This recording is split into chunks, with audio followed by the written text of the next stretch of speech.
Bonjour à tous, c'est Psyplay, j'espère que vous allez bien. Comme promis, nous sommes de retour pour cette partie 2 chez Don Lotario pour une rénovation de sa maison. Je l'ai construite dans la vidéo qui est en lien en haut à droite si vous ne l'avez pas vue, à partir du modèle des Sims 2. Merci beaucoup vraiment pour vos commentaires très sympas et touchants sur la partie 1. Plusieurs d'entre vous m'ont écrit que cette reconstruction de la maison de Don, l'un des personnages les plus connus des Sims et du deuxième opus en particulier, leur a rappelé de jolis souvenirs. Sachez que je partage cette nostalgie des Sims 2, ce qui est l'une des raisons pour lesquelles je voulais vous proposer cette bâtisse en particulier pour inaugurer le concept de la série Maison de PNJ. D'ailleurs, parenthèse sur le terme de PNJ, les véritables PNJ ne sont pas jouables dans les Sims puisque le sigle signifie personnage non jouable ou non joueur. Auparavant dans les Sims 1 ou 2, c'était la femme de ménage par exemple ou le jardinier, c'était les employés qui apparaissaient en jeu dans des situations bien définies et qui étaient générés automatiquement. Nous ne pouvions pas nouer de lien avec eux ni les retrouver dans la boîte des familles. Cela a changé à partir des Sims 3. Aujourd'hui, quand nous parlons de PNJ, il y a une confusion entre les personnages créés automatiquement par le jeu, quand nous allons avec nos Sims sur certains terrains communautaires, qui ont des looks souvent décalés, et les foyers créés par Maxis. Je fais référence au Gothic, à Don Lotario ou encore aux Sœurs Caliente, etc. Je précise que même les développeurs du jeu les désignent aujourd'hui comme des PNJ. On les appelle aussi Pre-Made Families, ou plus simplement Pre-Mades, ou encore Foyer Maxis en français, et je crois qu'appeler ma série de vidéos Maison de Foyer Maxis, ce n'était pas très attirant. Bref, c'était la minute Histoire et sémantique des Sims. Une correction relative à ma précédente vidéo, la maison de Don dans les Sims 2 vaut en réalité 56 297 Simflouz avec les meubles. Un grand merci à toi Sainte Roberta pour la vérification et la capture d'écran. Le lien vers sa chaîne YouTube dédiée aux Sims 2 est en description, je vous la conseille. Allez, on passe à la rénovation. J'ai enregistré ce qui va suivre dans la foulée de la partie 1, puisque j'avais en tête de réaliser une seule vidéo au départ. Elle commence par une rapide visite de la version Sims 2 et je vous explique ce que j'ai en tête pour la rénovation qui, je l'espère, vous plaira. Si cette vidéo vous plaît, n'hésitez pas à vous abonner mais aussi à mettre un like et à écrire un commentaire pour soutenir la chaîne et permettre qu'elle soit davantage proposée à d'autres fans des Sims sur YouTube. Vous savez que j'adore vous lire et discuter avec vous. Je vous propose d'en faire une rapide visite avant de passer à la suite de la vidéo. La reproduction, vous le voyez, a été relativement simple. Je vous laisse admirer l'extérieur. J'ai ajouté des détritus ici, puisqu'il y en a dans la version originale. Le jardin est très simple, si jamais on peut appeler ça un jardin. La voici sous tous les angles. La cuisine qui est fonctionnelle avant tout. L'espace salle à manger qui sert à la fois de salle à manger donc, de bureau, de salle de sport, avec quelques déchets ici encore une fois. Le salon avec une forme très étrange et pas très franchement fonctionnelle. La petite salle de bain et la seule pièce à l'étage qui est la chambre de Don, très rouge.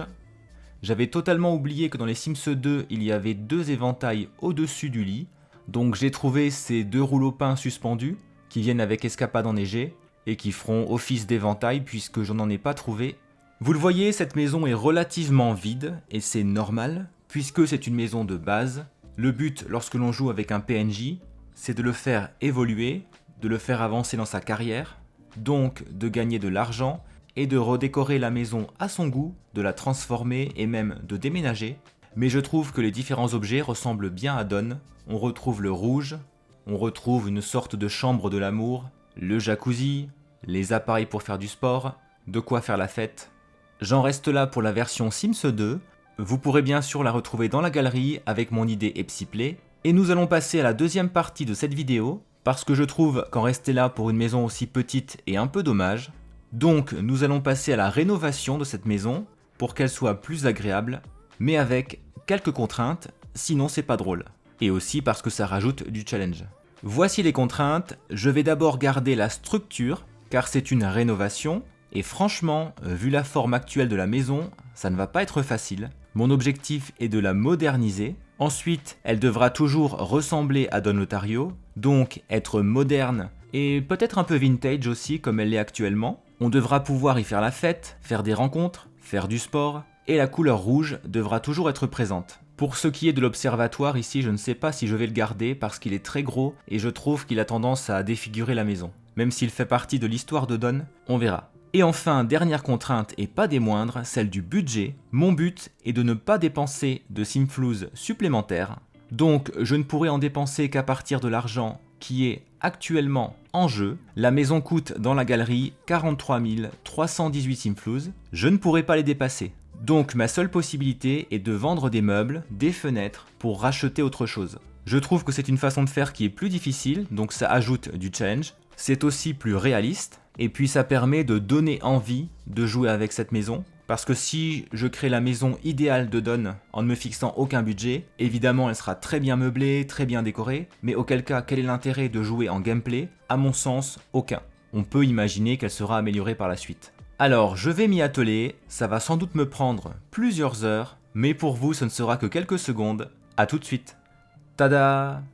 Pour vous c'était 2 secondes, pour moi c'était au moins 6 heures de rénovation, mais j'avoue que je ne suis pas mécontent du résultat. Voici la nouvelle maison de Dawn, rénovée, et pour ça je n'ai dépensé aucun simflouz, je ne l'ai pas bougé sur le terrain, vous voyez qu'elle est restée strictement au même endroit, les espaces extérieurs ont peu évolué, j'ai transformé le massif de fleurs en massif de cactus, je trouve que c'est beaucoup plus réaliste, et j'ai étendu le dallage pour placer la voiture de Dawn, rouge évidemment, cabriolet évidemment aussi. Pour ce qui est de la maison en elle-même, j'ai voulu réduire un peu les terrasses, donc j'ai construit ce toit plat ici, avec une dalle de béton.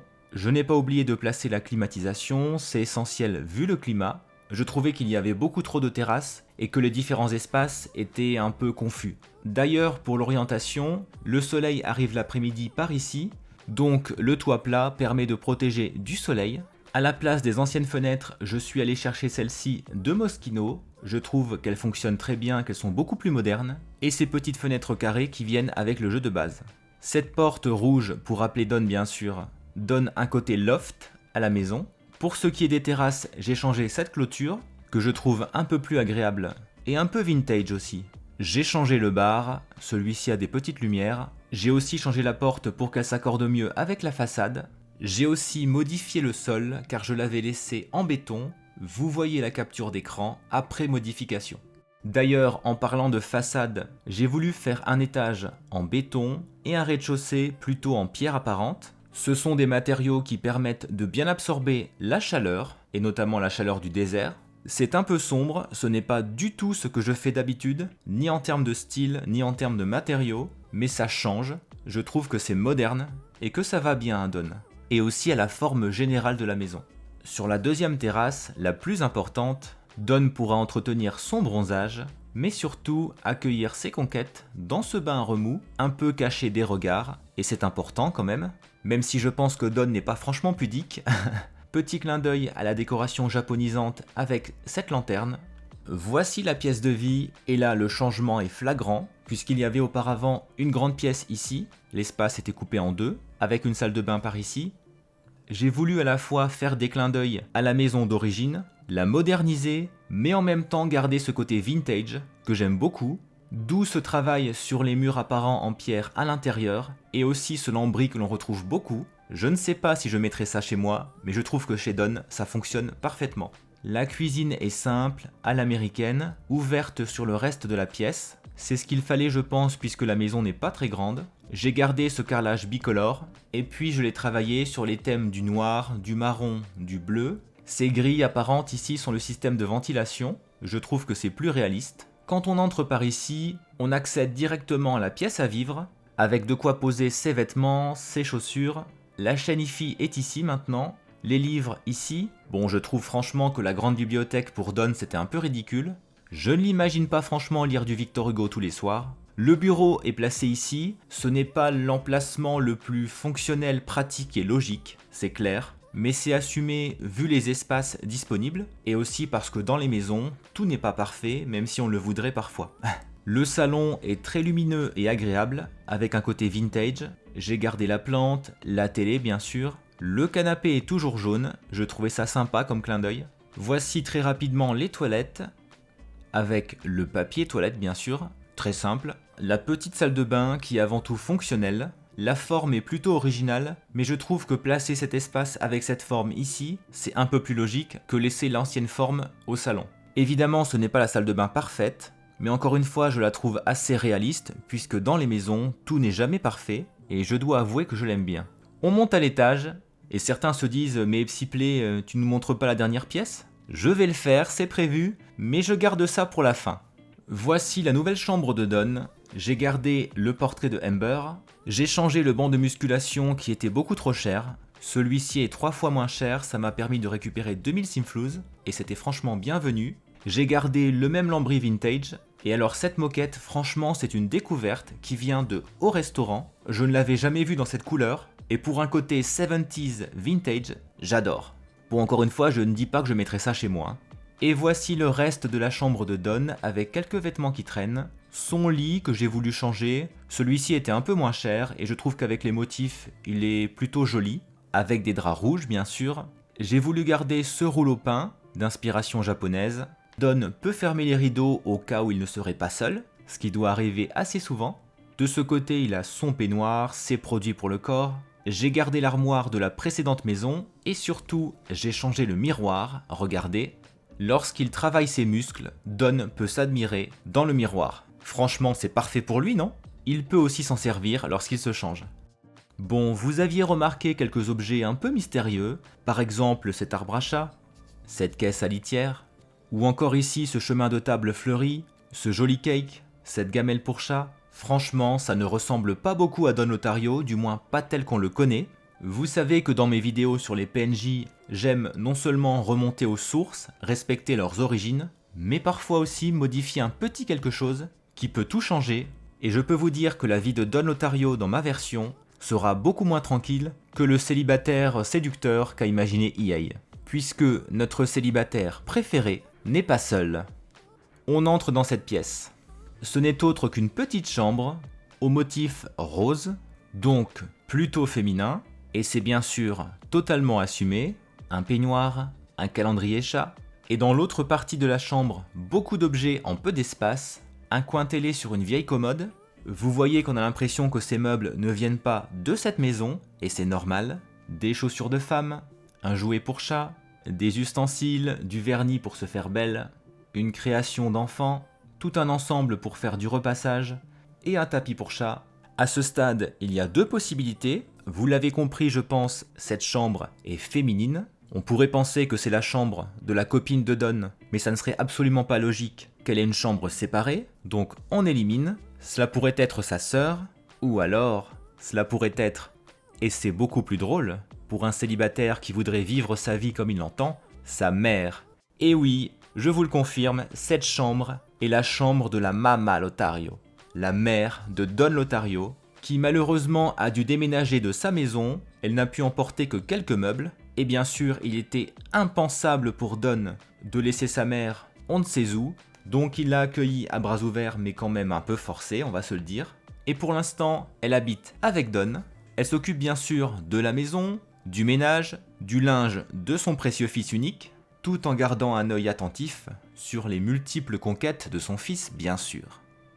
Dans la galerie, le prix de cette maison rénovée est bien de 43 310 simflouz pour un prix de départ de 43 318 simflouz. Donc, le budget est respecté.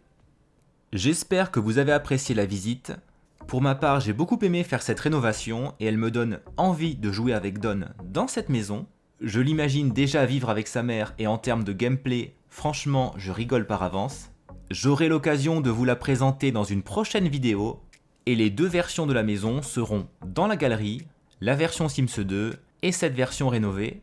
N'hésitez pas à me dire ce que vous pensez des 2 versions en commentaire, j'aurai plaisir à les lire comme d'habitude et à vous répondre. Je vous donne rendez-vous pour de prochaines vidéos et de prochaines maisons ou appartements de PNJ. N'hésitez pas à me dire aussi si le concept vous plaît. Merci beaucoup d'avoir regardé cette vidéo jusqu'au bout, à très bientôt.